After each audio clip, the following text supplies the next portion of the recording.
क्रीडा व युवक सेवा संचालनालय, पुणे जिल्हा क्रीडा परिषद वर्धा यांच्या संयुक्त विद्यमाने नुकत्याच घेण्यात आलेल्या जिल्हास्तरीय कुस्ती स्पर्धेत आर्वीतील कन्नमवार विद्यालयाची सानिका हिनं 14 वर्ष वयोगटात जिल्हास्तरीय स्पर्धेत अजिंक्यपद मिळवले। यामुळे या क्रीडापटूने क्रीडा क्षेत्रात शाळेचा वारसा कायम ठेवलाय। वारसा कायम ठेवण्यामागे क्रीडा प्रशिक्षक कपिल ठाकूर यांचा मोलाचा वाटा राहिला हे म्हटल्यास वावगे ठरणार नाही।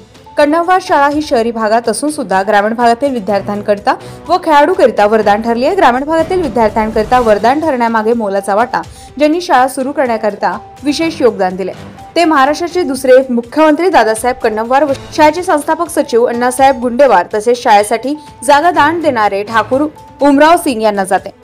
ग्रामीण भागातील विद्यार्थ्यांकरिता शाळा सुरू करण्यामागे जी संकल्पना होती ती संकल्पनेचा वारसा ठेवून कपिल ठाकूर यांनी क्रीडा क्षेत्र निवडले। त्या क्षेत्रात कपिल ठाकूर यांच्या मार्गदर्शनामध्ये कन्नमवार विद्यालयाचे असंख्य राज्य, राष्ट्रीय व आंतरराष्ट्रीय खेळाडू उदयास आले। महत्त्वाचे म्हणजे त्यांच्या वडिलोपार्जित खेळ कुस्ती होता। त्यांचे आजोबा ठाकूर उमराव सिंग हे महाराष्ट्र केसरी कुस्तीपटू होते। वडील जगदीश सिंग ठाकूर हे विदर्भ केसरी म्हणून कुस्तीपटू होते।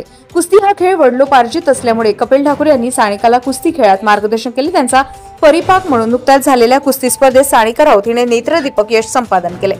गजा महाराष्ट्र 24 न्यूज करता लखन दाभणे, आरवी। ताज्या घडामोडी आणि बातम्या जाणून घेण्यासाठी गरजा महाराष्ट्र 24 न्यूज या आपल्या YouTube चॅनलला सबस्क्राइब करा आणि बेल आयकॉन दाबायला विसरू नका, जेणेकरून आपला व्हिडिओ आल्याची ताजी खबर तुम्हाला ताबडतोब मिळेल।